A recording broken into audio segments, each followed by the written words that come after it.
Почитувани, оданочување на парите кои нашите иселеници ги праќаат кај своите семејства во Македонија во висина од 10% е уште една кражба на граѓаните чии макотрапно заработени пари ќе се собираат за покривање на расипништвото на власта. Власта не бира начин како да им го земе и последниот денар од джебот на граѓаните.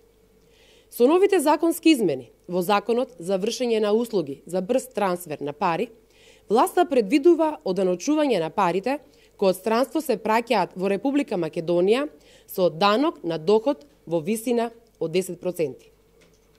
Овој дополнителен данок за нашинците, кои вообичаено праќаат пари за секојдневна екзистенција на своите семејства, е данок на сиромашните.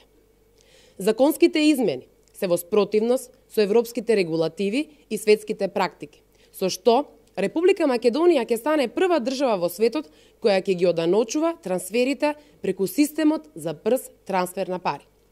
Оданочувањето значително ќе го зголеми трансферот на пари на црно. Со тоа, проток на огромна сума на пари ќе се стави вон увид на државните органи. Ова следствено ќе го намали обемот на работа на 300 мали бизнеси, а голем број од нив ќе треба и да затворат.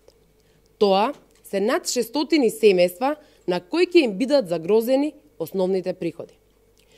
Зголемените оданочувања се само паничен обид на СДСМ за покривање на се поголемата буџетска дупка и задолжувањата кои од месец во месец се поголеми. Секоја држава се бори за повеќе финансиски трансфери од својата емиграција. Овие трансфери ја помагаат националната економија и придонесуваат кон монетарната стабилност. Намалувањето на девизните приливи ќе предизвика девалвација на македонскиот денар и со тоа значително ќе се намали вредноста на нашите плати и приходи. Новата влада за жал ги намали странските инвестиции и со тоа го намали приливот на девизите.